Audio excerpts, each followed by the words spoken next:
La compró como se compra un caballo. En la penumbra del mercado, con el sello de la ley, y la voz del rematador que pesa la suerte de una carne humana sobre la balanza del dinero.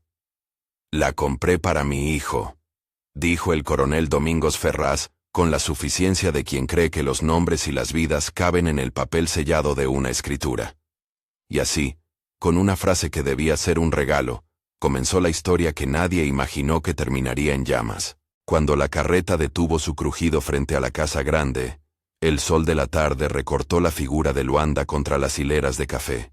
Sus manos estaban ásperas por el camino, pero sus ojos no cedían ante la humillación.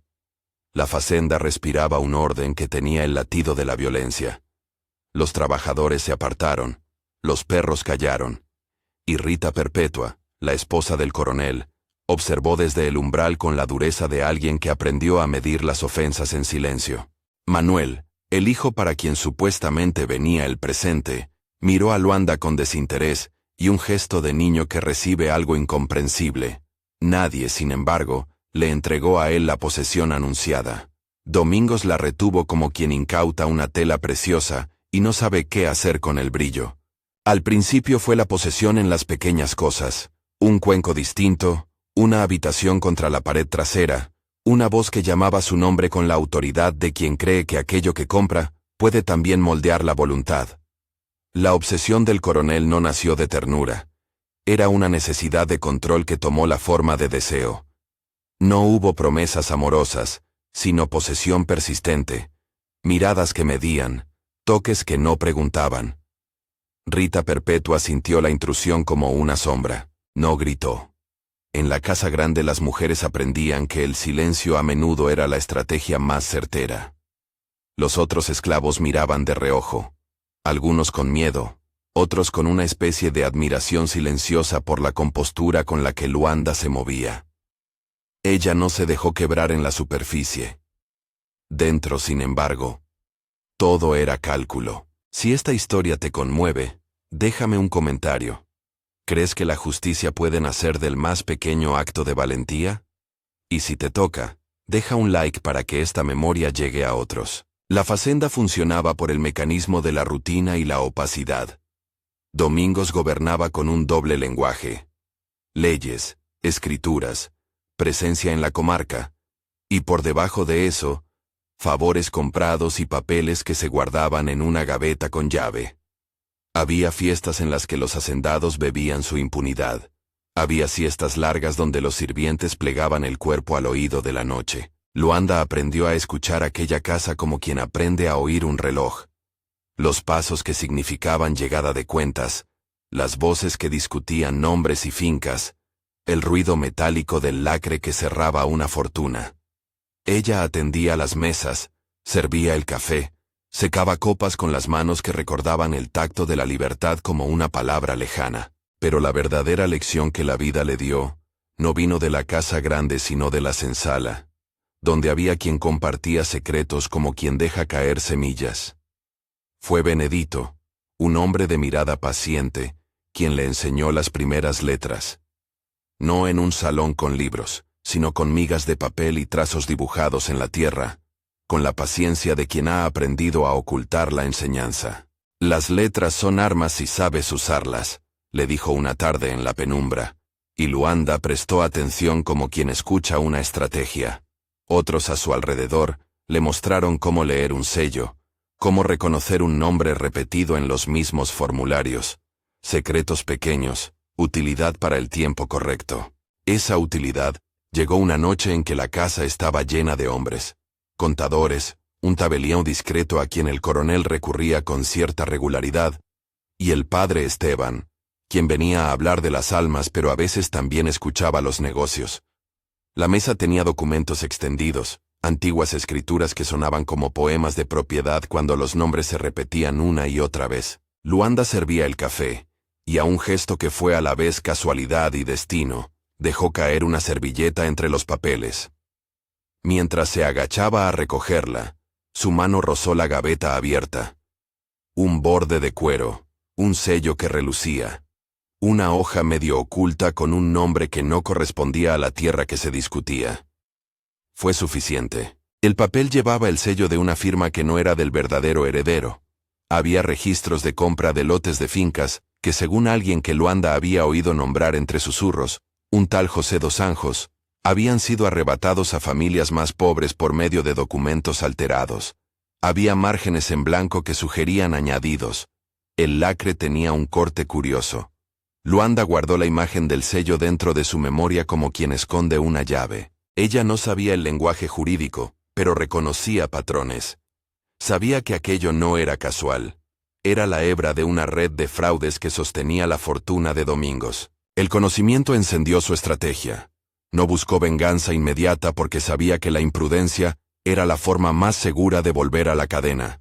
En lugar de eso, adoptó un plan de observación metódica. Escuchó más atento que antes. Apuntó en la cabeza los nombres que escuchaba. Memorizó sellos, fechas, quiénes eran los hombres que firmaban con la mirada y no con la conciencia. Sus ojos aprendieron a leer la casa como se lee una carta. Las puertas entreabiertas, los pasos apresurados, los gestos cortos. Benedito la cuidó desde la sombra.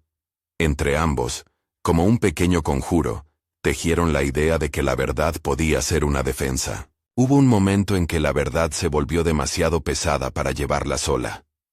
Padre Esteban, a quien Luanda había visto a veces ofrecer pan a los niños o una oración a los que llegaban heridos, demostró tener aún algo de compasión más allá de la piedad formal. Fue ella quien decidió explicarle, sin revelar todo, solo lo suficiente. La existencia de papeles con firmas que no coincidían. La repetición de nombres que aparecían en tierras que pertenecían a otros. Lo hizo con palabras medidas, sin acusaciones melodramáticas, entregándole la urgencia práctica de quien teme por su vida si la mentira se sostiene. El padre, con su rostro curtido por decisiones difíciles, escuchó y tomó la información, y allá donde la palabra del clero aún tenía peso, la movió con discreción. Fue entonces cuando el tabelião, un funcionario que valoraba su reputación quizá más que su salario, recibió una notificación que le obligó a revisar sellos, a cotejar hojas, a pedir segundas copias. No hubo estruendos públicos. La ley en aquellas comarcas trabajaba como una maquinaria lenta y con gusto por los vericuetos. Pero empezó a horadarse la base de la fortuna de Domingos. La sospecha se instaló donde antes había certeza. El coronel, al principio, se mostró despreocupado. Un hombre con tantas propiedades suele creer que el mundo es un conjunto de líneas que termina donde empieza su nombre. Pero la sospecha se convirtió en amenaza en la medida en que alguien empezó a señalar documentos, a pedir aclaraciones, a examinar lacres. Y allí donde la ley se acercó, el miedo de Domingos se transformó en violencia. Las ofensas públicas se volvieron más crudas. Las humillaciones a Lucanda crecieron en intensidad, no porque el coronel la amara, sino porque, al verse acorralado, necesitaba demostrar control. Cada amenaza mía, decía la casa con gestos, era una afirmación de que todo seguía siendo como antes. Fue entonces cuando Luanda dio un paso que dividió su historia en dos. Dejó claro, por primera vez, que conocía la red de papeles. No lo hizo con un grito, ni con un gesto espectacular. En la cocina, frente a testigos de la servidumbre, pronunció una palabra que nunca antes había permitido. Sé lo suficiente para que no me toquen. La amenaza no fue elegante. Fue la piedra que arrojó sobre el estanque del poder. Algunos la miraron asombrados. Una esclava que alzaba la voz contra el dueño no era un relámpago que la facenda esperara ver. Pero la decisión de Luanda no fue una bravata. Fue un cálculo hecho con el frío de quien recuerda que lo que se puede perder ya casi se ha perdido. La tensión creció. Domingo se volvió impredecible, alternando entre gestos de posesión que parecían anuncios de cuidado y fogonazos de furia que dejaban a su paso el silencio tenso de la casa. Rita Perpetua, que había aprendido a posicionarse en la sombra del marido, ahora mostraba una noble crueldad. Sus miradas eran cuchillos medidos. Manuel observaba desde la adolescencia, no como heredero firme de principios, sino como espejo de la violencia cotidiana. Los rumores en la comarca tomaron forma. Algunos susurraban que la casa guardaba papeles que podían arruinar reputaciones. Y entonces, Vino la noche del fuego, y con ella el rumor que nadie quiso enunciar sin tartamudear. La casa grande ardió contra el cielo, como si quisiera consumir sus propias vergüenzas. Las llamas se movieron con una curiosidad voraz. El humo subió pesado, llevando con él historias y nombres que no sabían que se despedían así. Hubo gritos y esfuerzo, manos que intentaron salvar lo que podían. Hubo cuerpos que no lograron salir. Domingos Ferraz murió entre las llamas. Algunos juraron haber visto su rostro en la ventana hasta el último instante. Otros dijeron que fue la espontaneidad de una lámpara caída, una chispa que encontró madera seca y viento. Nadie supo ciertamente si fue accidente o venganza. Esencialmente, la casa que medía impunidades se consumió, y con ella, para muchos, la apariencia de eternidad de una fortuna. La investigación que siguió fue tanto judicial como rumorosa. Algunos vecinos hablaron de sabotaje, otros de descuido. El tabelião, cuya integridad había servido como motor de la apertura de papeles, declaró lo que pudo. Irregularidades documentales que exigían investigación.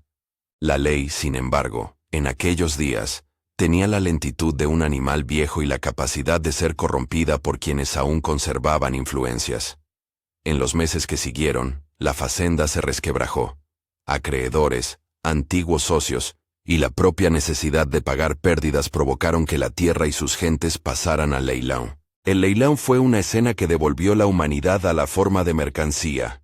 Los hombres y mujeres que hasta entonces habían sostenido la fazenda con su trabajo, fueron puestos en fila, sus nombres llamados como si fueran cosas. El frío del remate cortó la memoria. Luanda estuvo entre ellos, y su corazón se endureció en la certeza de que la libertad que quizá habría podido nacer del incendio, se había vuelto, de pronto, una nueva cadena. La subasta la llevó a manos de un comerciante de basuras, un hombre de promesas rudas llamado Joaquim, que no tenía la misma violencia juvenil de Domingos, pero que pagó por utilidad. Ella fue vendida otra vez, por un precio que compró la continuidad de su servidumbre bajo otro dueño. La vida con Joaquín fue trabajo y astucia. No hubo entregas de ternura, ni redenciones mágicas. Hubo un pago que, con esfuerzo y pequeñas oportunidades, comenzó a sumar. Luanda aprendió a manejar el tiempo propio de la cocina, a coser, a vender pequeños tejidos en la feria. Guardó monedas escondidas en la costura de su ropa, en la costura de su vida. Aprendió a recibir amistades discretas. Llegó a conocer a otras mujeres que también soñaban con cartas que dijeran su nombre libre. No fue un camino rápido. Pasaron años, lágrimas y silencios, pero también la acumulación paciente de monedas, la recogida de favores, el trueque que permite un poco de independencia en un mundo que compra y vende corazones. La Carta de Alforria, ese documento que nombra la condición de un ser humano como libre a ojos de la ley, no era fácil de obtener. Requería dinero, testigos, y una voluntad legal que en tantos casos se compraba caro. Luanda no la pidió en un acto grandilocuente. Compró la libertad con la misma discreción con la que había guardado los nombres de la gaveta.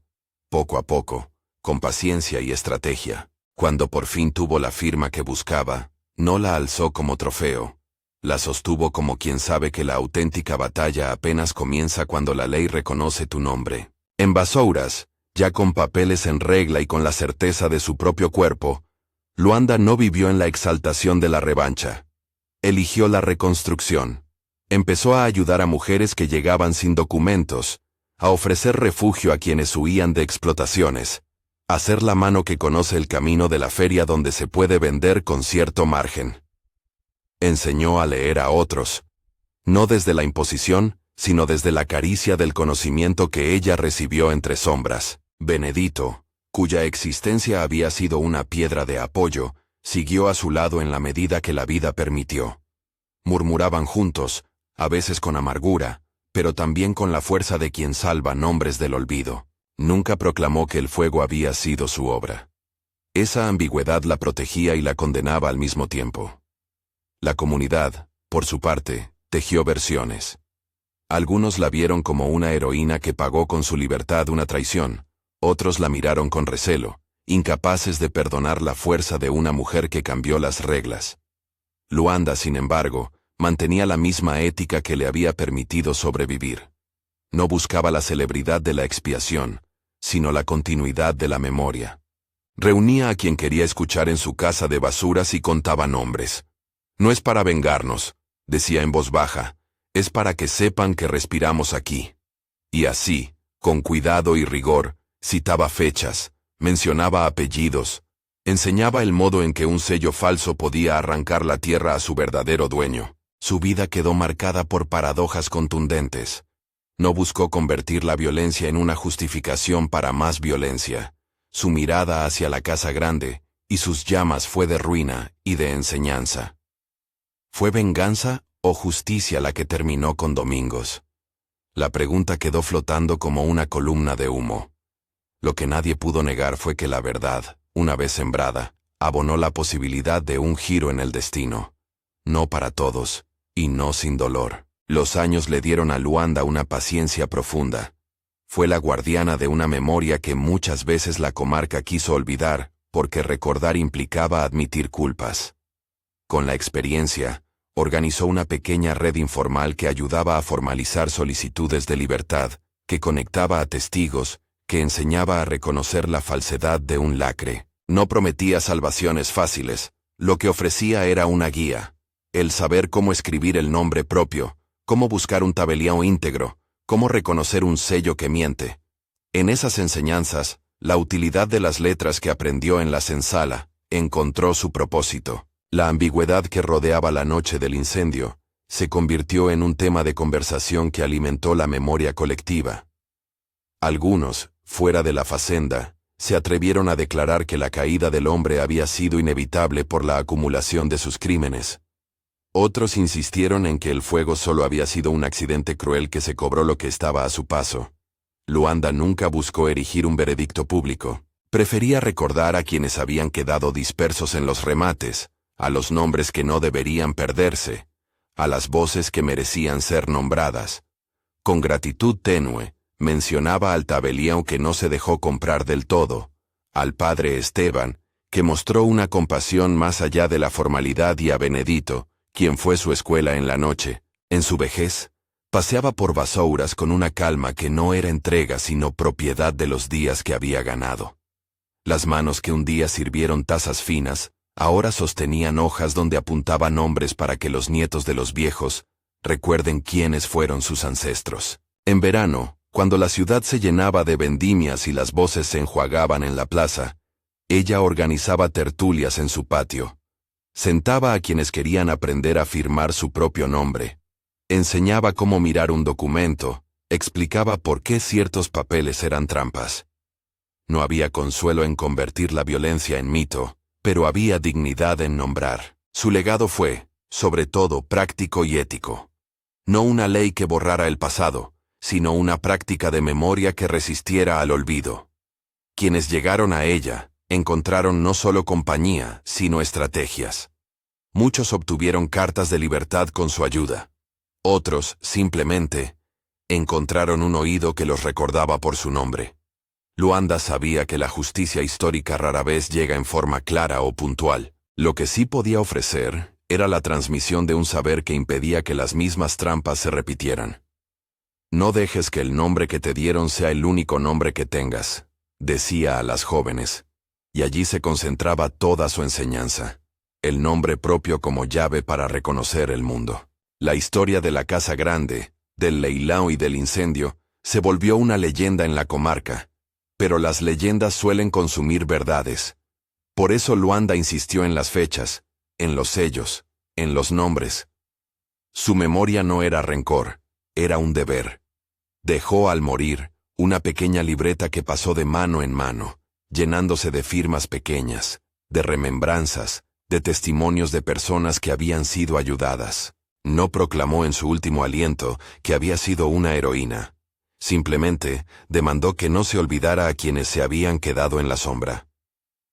La pregunta que el título plantea, ¿se enamoró él?, es una pregunta trampa si se busca un romance redentor.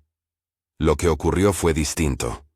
El coronel confundió posesión con amor. y en esa confusión edificó su propia caída. No hubo redención sentimental que justificara sus actos. La historia, más compleja que cualquier moral simplista, muestra cómo el deseo por controlar puede convertirse en la grieta que hace caer a quien presume de firmeza.